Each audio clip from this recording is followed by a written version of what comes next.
our attention to the field and Nesson's Tom Caron.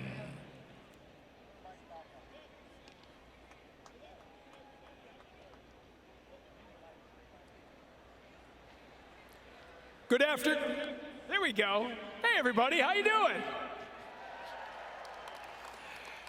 For those of you who are here this morning, you know what an amazing day this is. If you weren't here this morning, you missed one of the great days of the summer in Boston, the 13th annual Run to Home Base. Thank you for all of you who participated and helped raise critical funds for this amazing program. Home Base is committed to serve all veterans, and today we have the opportunity to honor Black veterans and their families who have shown courage and determination to advance freedom and protect our country. They've done this overcoming seemingly insurmountable obstacles, paving the way for future generations. We welcome our distinguished guests to the field. From the Red Sox, Sam Kennedy, Becca Solwasser, and Red Sox Hall of Famer Tim Wakefield.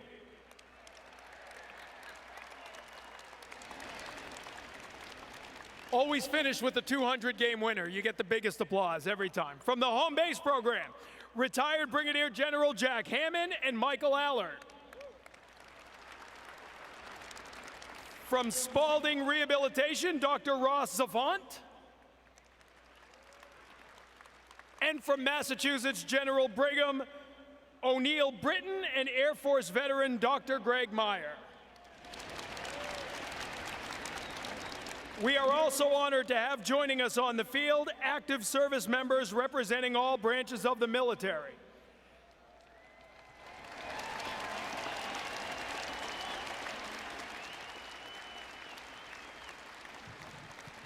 Since the early days of the Revolutionary War, Black service members have been central to the history of the U.S. military, but their stories and sacrifices remain largely unrecognized. The first casualty of the Boston Massacre was a man named Crispus Attucks, an escaped slave whose death incited rebellion against the British Empire. In the following years, Rhode Island's Black Minutemen played a key role in America's path to liberty. But the freedom of Black Americans remained unfounded in the oppression of slavery. Almost 80 years later, the Civil War saw the end of the Confederacy and the abolition of slavery in the United States, brought about by the heroics of all Black regiments, such as the 54th Massachusetts Volunteer Infantry.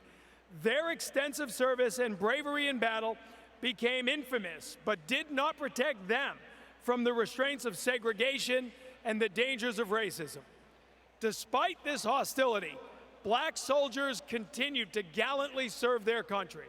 The Buffalo Soldiers were renowned for protecting the edges of the western frontier, and the Harlem Hellfighters were the first Americans to be awarded the coveted Croix de Guerre Medal from the French for their courage and sacrifice on the front lines of World War I.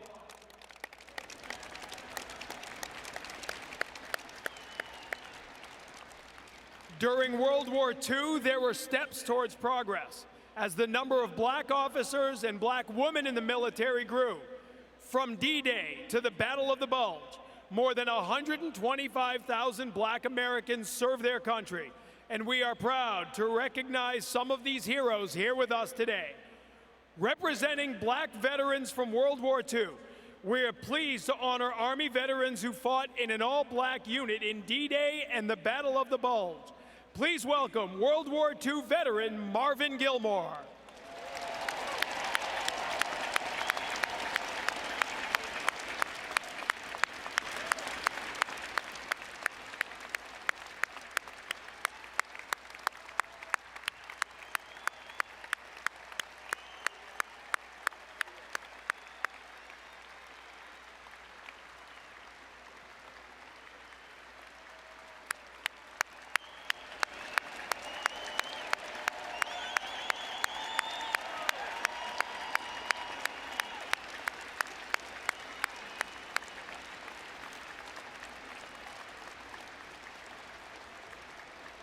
Next, we honor a pilot from the 332nd Fighter Group who was famous for never losing a bomber under their escort. Please welcome World War II veteran and Tuskegee Lieutenant Colonel Enoch Odell Woody Woodhouse II. Woody is joined by retired General Joseph Carter.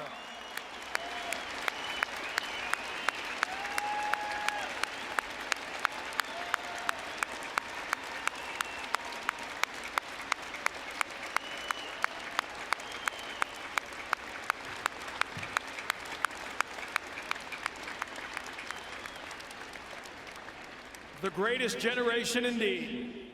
Representing black veterans from the Korean War, we are honored to have an Atomic Army veteran who fought in an all-black unit during the Battle of Incheon and Operation Upshot Knothole. Please welcome Korean War veteran John O'Neill.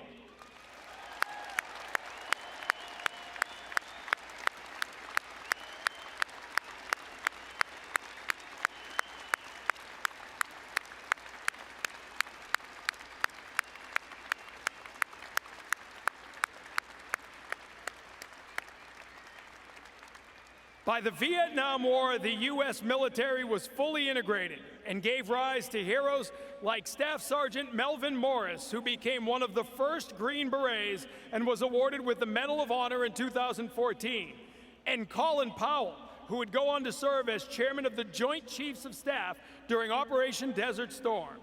And while black service members made up only 12% of the population, they were 25% of the U.S. military. Today, we are proud to welcome black veterans and their families who served in all military branches from Vietnam through Operation Desert Storm.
Thank you for your service and welcome home.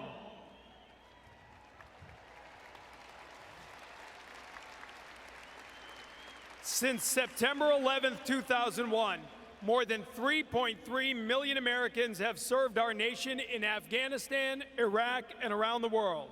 We are proud today to welcome black veterans and their families who served in America's longest wars.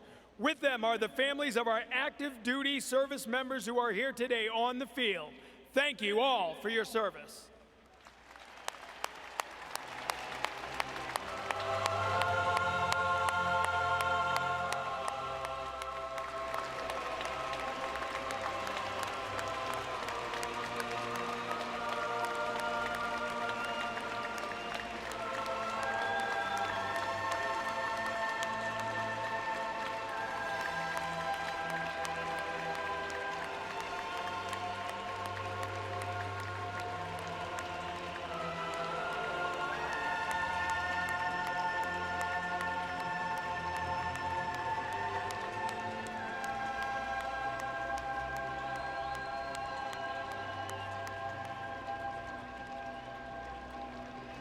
You know, in sports, we talk about heroes and bravery and courage. Ladies and gentlemen, this is bravery. This is courage.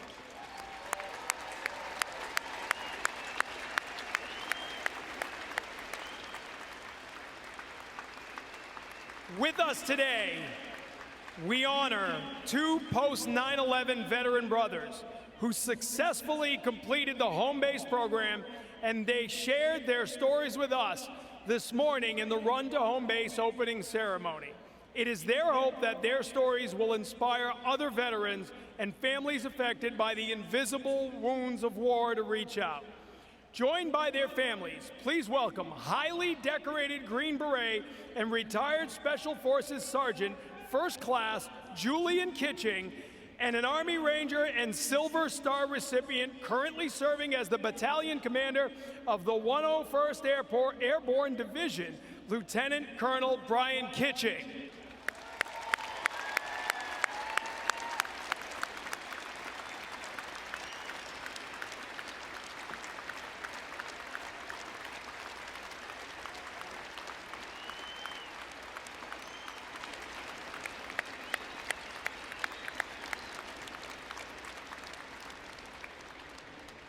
And now it is time for our national anthem.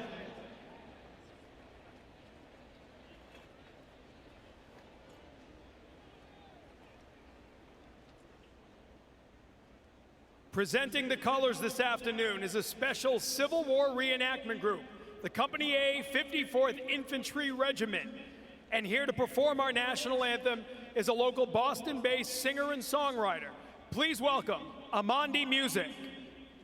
Oh, say, can you see by the dawn's early light what so proudly we hailed at the twilight's last gleaming, whose broad stripes and bright stars through the perilous fight, o'er the ramparts we watch, were so gallantly streaming, and the rocket's red glare, the bombs bursting in air, gave proof through the night that our flag was still there.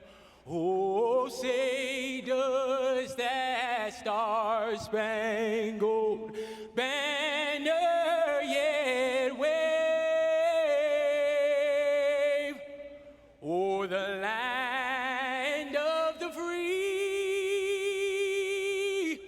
and the home of the brave?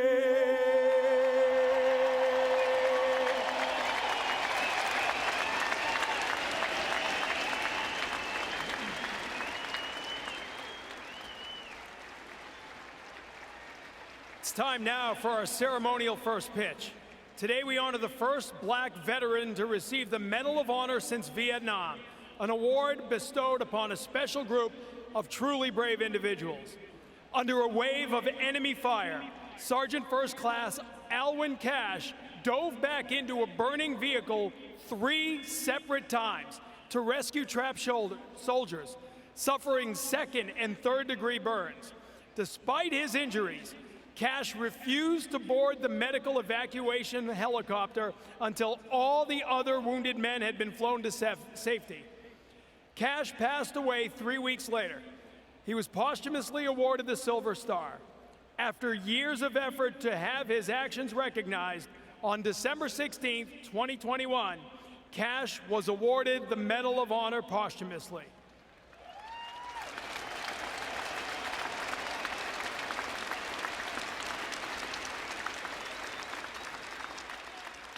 Today, it is our honor to welcome the Cash family, accompanied by Lieutenant General Gary Brito, who was Sergeant Cash's battalion commander and instrumental in recognizing his heroic actions with the Medal of Honor. We now invite Cassinel Cash White, the sister of Alwyn Cash, and her family onto the field to deliver a ceremonial first pitch. William Everett, Alwyn's great-nephew, will deliver that pitch.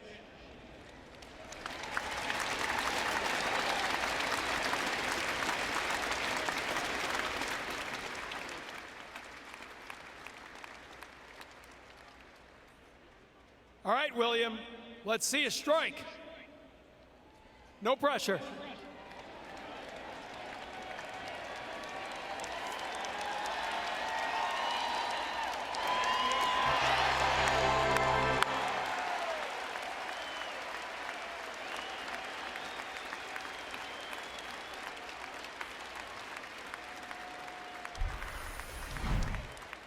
throwing some heat.